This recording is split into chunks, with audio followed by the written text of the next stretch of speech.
You are now listening to Femme Regard Podcast with Tessa Markle and Carolina Alvarez.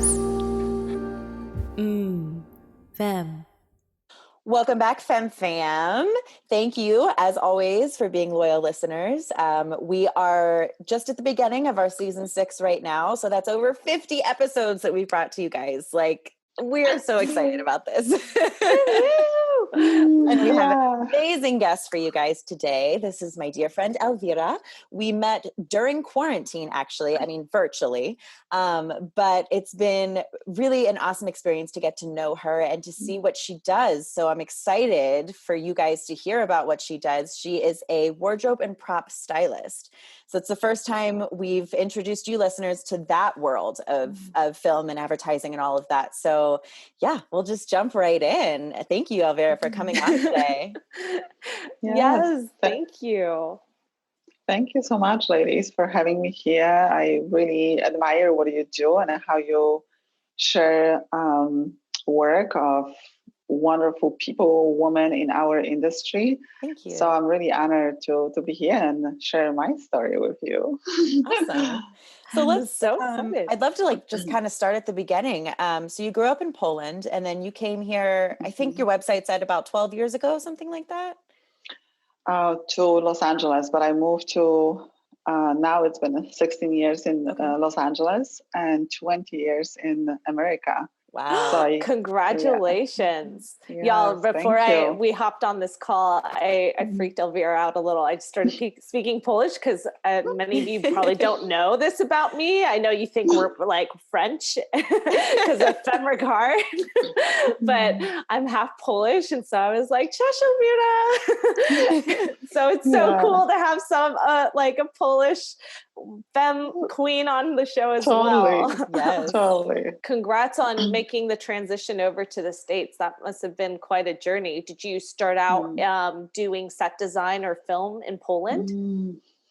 No, I didn't. I was in a completely different field. I finished law in Poland and practiced law for about 4 years. And during my study, I met my future husband when I was traveling in the United States.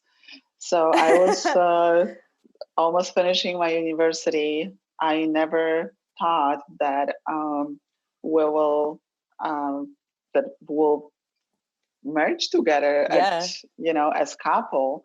I thought it was just like wild summer time and, came back home. And but he didn't stop calling me. And for about 2 years, we built this wonderful relationship over the phone. And we're not together anymore. After 20 years of marriage, we separated. But he's an amazing photographer, and he was the one who introduced me to photography when I moved to United States. And I was still thinking of pursuing my career as a lawyer and wanted to convert my diploma. So that was my main focus when I lived here at the beginning. But David, my ex-husband's name, he saw my passion for clothing, for beauty and appreciating beauty. And he invited me to style his first photo shoot. So, and I loved it. And after that shoot, I said to David, you know what, I think that I would like to pursue working as a stylist. I really enjoyed that. And he helped me with introducing me to several stylists I could assist. I was still back in Chicago. Wow. So that's how my story began. Yes. That's so cool. Like it just by chance, you kind of fell into it. And I love that I love the way you put it. Like you just appreciate beauty and like putting it together and like amplifying that. Like that's a really nice way of putting that. Like you just see it and like appreciate things and how they kind of go together. Yeah, that's really lovely. Yeah. So, your progression, it sounds like was kind of through like networking and word of mouth. It was just meeting more and more people got you more and more work, I guess, right? Mm-hmm. So at the beginning, I was assisting maybe a couple of stylists back in Chicago. I was fortunate enough that I started with a high fashion stylist, and it was so much fun. Working for magazines gives a lot of freedom, creative freedom, and you get to work with phenomenal designers with beautiful design clothes, and putting those pieces together is incredible experience, you know. So this is how I started, and I thought that I will continue my work as a high fashion stylist. I really felt like I can explore myself in magazine work, but at the same time, I also stayed open to where this whole thing is guiding me, the new career and meeting new people and exploring new fields. And quickly I started recognizing that there was not much high fashion also in Chicago. So at that time, my husband and I, we were thinking about moving out of Chicago, looking for different type of work. And we had two cities in mind. One was New York, one was Los Angeles. And since David's career was already progressing, so we decided that we'll make our decision based on his needs at that time. And we decided to move to Los Angeles. And I started pretty much from the very beginning looking for my own work as a stylist, still getting some work as an assistant. It was extremely challenging. As you can imagine, this industry is very competitive, and there are tons of amazing, talented people here. But I was like so motivated and encouraged and inspired. So I was just like looking for work everywhere. I would make a list of photographers, directors, producers, clients that I would call or send emails. At that time, emails started to become slowly popular more than phone calls. So I would sit every day and send like 100 emails. And after perhaps maybe 3 months, slowly people started replying like, hey, I want to test with you. I want to work with you. So at the beginning, there was a lot of freebies that I was doing, but it was amazing also to explore myself this way without having that, financial pressure behind it. And through that, I met a lot of people from the industry that later just invited me to collaborate on pay work. So, Can you break down what exactly the role of maybe an assistant does, like starting out? What were the kinds of things that you were tasked to do? I'm curious because like exactly what were you dressing on these shoots? So in high fashion, it's a little different because, and it depends on the city and where you work. If you work, let's say like in Chicago, basically we were pulling clothes mostly from New York. So just sitting online and talking to PR firms for different designers like Chanel, Dior, Gucci, and others, depends on what magazines we would shoot for.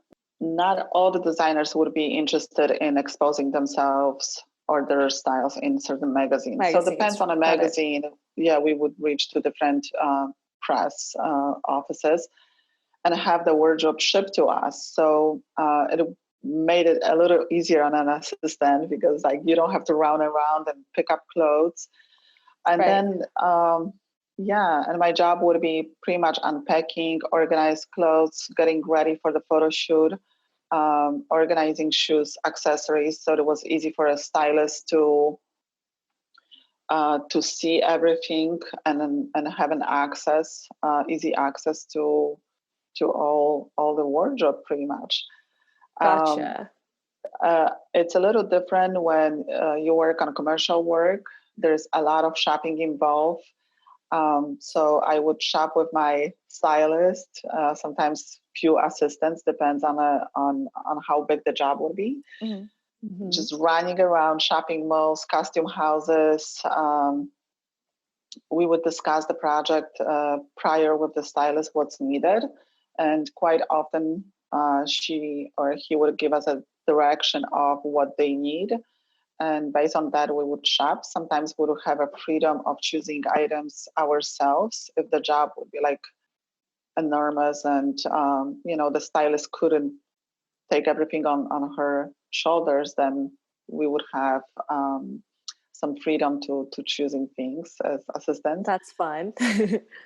Yes, definitely. And then bringing everything to the studio on location and organizing everything pretty much in a similar way, unpacking. If they're usually the wardrobe is organized by talent, sizes. So yeah, there is a lot involved, and it's extremely heavy physical work too. So when you work on set for few days straight, 12, 14 hours sometimes, you're exhausted after that project and you're looking forward to a break. So yeah. How much and I'm sure this is probably more so with like bigger film sets as opposed to like a smaller photo shoot, but I'm sure for commercial work a lot too. How much do you have to work with like an entire wardrobe department, and also like from the prop side of it, like set decorators and all of that world? Like how much of that all kind of bleeds together with what you do? So as a wardrobe stylist, I was always a leading person. Even working on film productions, my main work focused on photography. And so when I work on commercials, I would hire, if there was something specific that I would have to, commercials or film, or even photo shoots, if I would have to come up with a specific costume, I would reach out to different designers and we would make this whole thing together, design together, discuss the concept, and execute what's needed. When I work on big photo shoots productions where I had like 70, 100 people to dress, so that would require several assistants on set. So just distributing that work between myself and my assistant was a key to move through the production smoothly, because we shoot very quickly, especially on photo shoots, and commercials is a little different because filming takes time. So we have a little bit different routine. And similar to my film work, most of my film projects involve costumes, and I was a key stylist or costume designers for that, even though I didn't design the costumes itself, but I chose the costumes from the costume houses. I studied that the period ahead of time, and would go over there with my assistants and pull the clothes based on a project. Fun fact to our listeners, if you weren't aware, our last episode from last season, we chatted about the film Into Light, which Elwira did the wardrobe for. So yeah, just a little connection there. Yeah, it was pretty fun. I cannot wait to see the results and the film. It's coming up soon, so yeah, I'm excited. And it's very similar to props, although props on film on photo shoots and commercials are a little different. And on the commercials, I would work a lot with builders. and we would design the thing together, what's possible, discuss the Really? project, and yeah. Like you would actually build out, like help them build out. I would have, yes, I would have people, yeah. Mm-hmm. So there, I've done jobs where I hired 5 builders and we would build the sets. It's a little different when it comes to film. Most of the time we actually, I would say 100% of my work on film was on location. So I would work with existing locations, and whatever was needed to supplement, we would get from prop houses and or have it made specifically for the film. It's interesting to hear like all the things that go into it, because I don't think people really realize what a stylist does. You know, I think people think of a stylist only for like, you know, celebrities on the red carpet, and it's like pulling, you know, a few gowns for one night that they're going to choose one thing to wear or whatever. But there's so much more that goes into it. So thank you for breaking that down for us and for our listeners. Do you have a favorite, like you started with like high fashion, is that kind of your favorite thing to work on, or commercial or film, or you just love it all equally? I pretty much love everything equally, and it depends on the project. The more creative it is, the more fun it is for me. I like to be challenged by a project.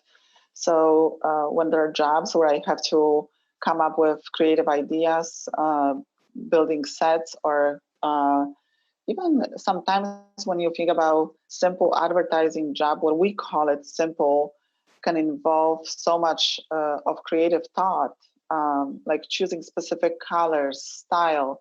It takes time, and the more specific project is, the more involving it is on a creative level. Because they're like, the more narrow you go, the less options you have. Right. So you have to really move your brain to think of how you want to execute this, and also work with the creative director from ad agencies and think of what their vision for that project was too. You know, so yeah. What advice? That's really, that sounds really fun and like awesome to kind of like, just as a creative, like how to kind of challenge yourself. Like, you know, in independent filmmaking, we talk about that all the time. Like when you're given only 3 things to work with, like, you know, like this is your one location and you can only use this prop and this chair. Like, how can you still, execute your full vision and your story using, like, you know, the resources you have. So it's interesting to see that still works too, even when you have maybe a certain person telling you, hey, I only got these access to these props and dresses, and the creative director wants you to kind of have this vibe or style going on. You know, it's kind of fun to work with those challenges, because maybe you come up with something you never even thought would be your end result to begin with, you know? And I'm hoping that the way our business is shifting right now with the pandemic is going to guide us to that simplicity. Because throughout the years, at the beginning when I started, I still worked with photographers who would photograph on film. Art directors from agencies would be sending sketches instead of like CAD drawings. Exactly.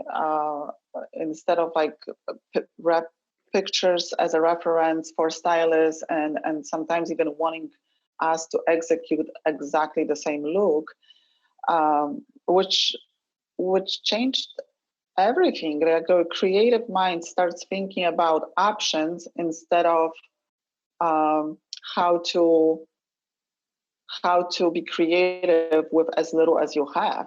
The solutions almost. The solutions, and you know, that's why we would bring on set tons of rolling racks of wardrobe, because everyone wanted to see an option, and I feel like with all these options, we put creative thought on a side. you know?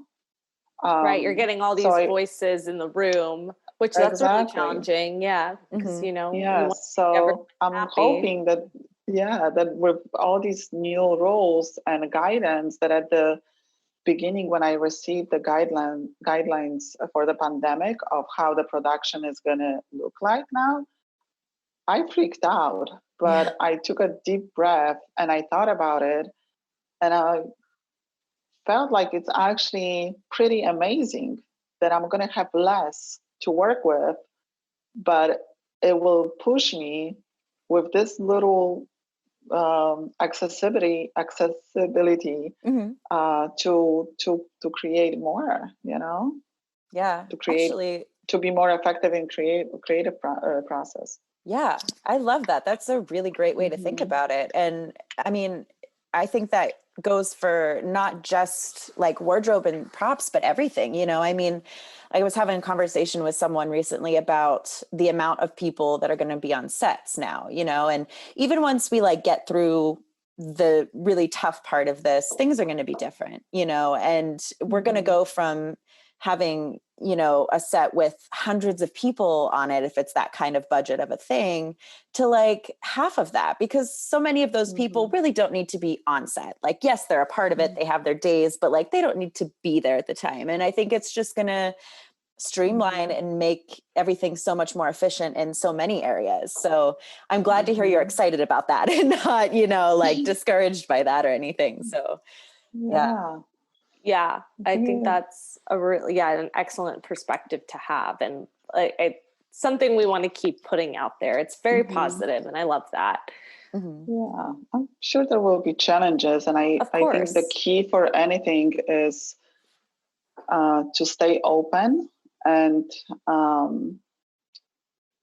open to new, open to a change, and not think too much of what it's going to look like. Just to be go with the flow, you know, and it's going to be much easier than just like comparing what was and comparing maybe perhaps to what we think it's going to be like. Yeah, I love that. So, that parallels again excellently with the work you do. Like, you know, you have to just kind of be able to be malleable to the change and what people want, and then what you have. And, you know, we can always get caught up at the end result, right? Like we always in our head, we're like, okay, well, I really wanted it to look like this and have this color scheme, but it's like, then you kind of limit yourself to like, you know, what it could be. So I love that. I think that really translates to both like on a personal and like on a creative note, you know, staying open to that. Yeah. I'm really curious, Elvira, because this is actually a world too that I'm like always been like curious about. How does one get like to those who are listening and feel like this is a world they want to live in? What's the best way to get started? Is it by going on shoots and building your own portfolio and trying to do that? What advice would you give? Well, how do you even prepare for that too? Like before you get to that level, how to get that knowledge and everything? Yeah.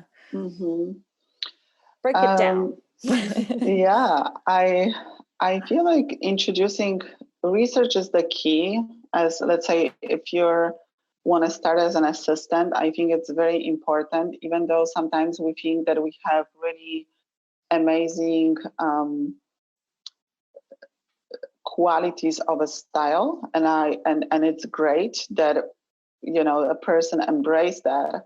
But there's another part of production that is really helpful to discover, and assisting for some time opens the different perspective on what's involved, including not only styling work, but also budgets, working with people, communicating with the clients, discussing strategy. It's really complex. Right. So it's not just bringing clothes on shoot. So I suggest that like assisting for sometimes is wonderful, reaching out to people that inspire you with your work, and, you know, sending an email with enthusiastic introduction. I value enthusiasm in people and effort a lot, and not to be discouraged if the person will not reply or will not reply right away. Just be persistent for a couple or 3 times and express that willingness of working with this person. And I am optimistic in this approach, and I give chance people, and this is how we start. So working on sets, observing stylists, and then building up connections, and I think the rest just unfolds with how much effort we put into our work. And quality is important and is very recognizable, quickly recognizable in our field. Yeah. Makes sense. And I mean, it worked for you. You reached out to people, kind of cold called in the beginning, and it got you going. So it's proof that it works. Yes. Even calling people and working as an intern for some time. If you're young and driven, why not? There's nothing to lose. You can gain phenomenal experience, meet fantastic people, be inspired, and also get to know what this industry is about if you really fit in there. Because a lot of people have also fantasies about film what industry and what it's like, and not seeing how much hard work it requires, Right. Absolutely. And so it's not for everybody. Yeah, definitely not. So it helps to kind of throw yourself kind of in that world and observe and see if that's a space you can really thrive and live in. Because like you said, it's like, there's a lot of elements, and you work long days, that's this business. Yeah, absolutely. What's the most challenging and rewarding thing about your job, would you say? What do you think is the most challenging and the most rewarding? The most challenging is where I am thrown to execute something that I haven't done before. That requires me to do research, either if it's like historical film period, build something that I've never done.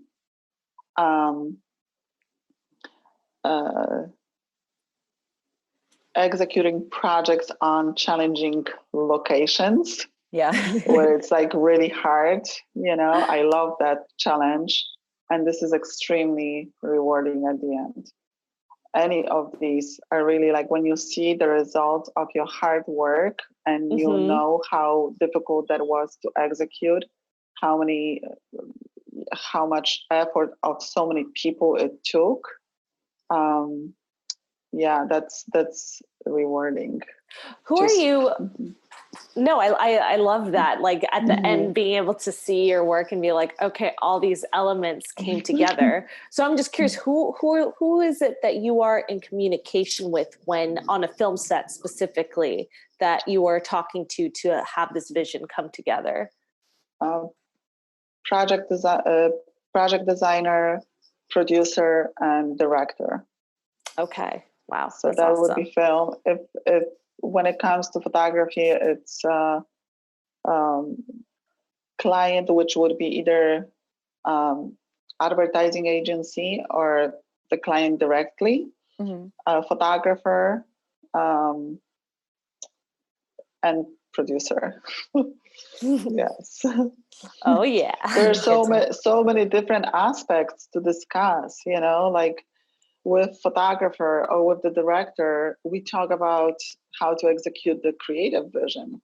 With the producer, how to execute the logistics, which are so important. And I think that I experience a lot in my field that producers sometimes,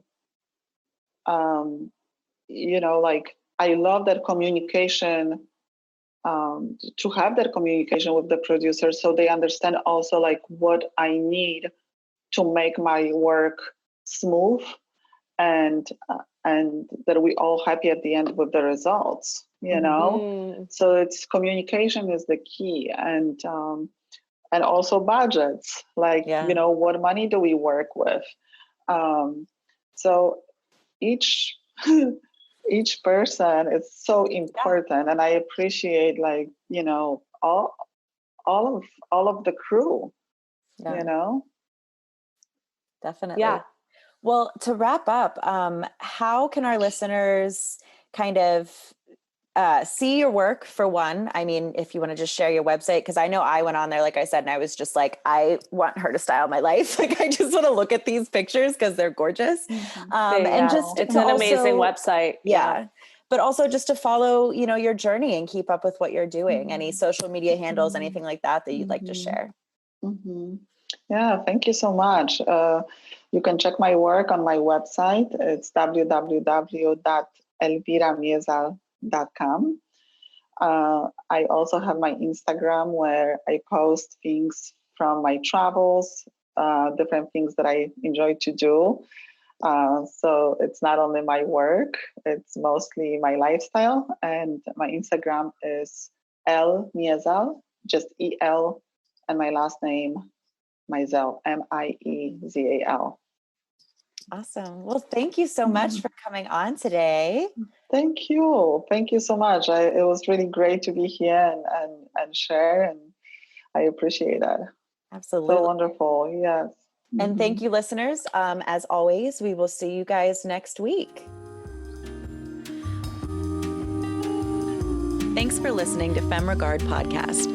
If you like what you hear, tune in next time for more tips on the filmmaking business and insightful conversations with industry professionals over tea. We can only grow with your support, so please subscribe, share, rate, and give us a 5-star review on Apple Podcast. If you leave us a great comment, we might give you a shout out on the show. For more on us, check us out at femregard.com.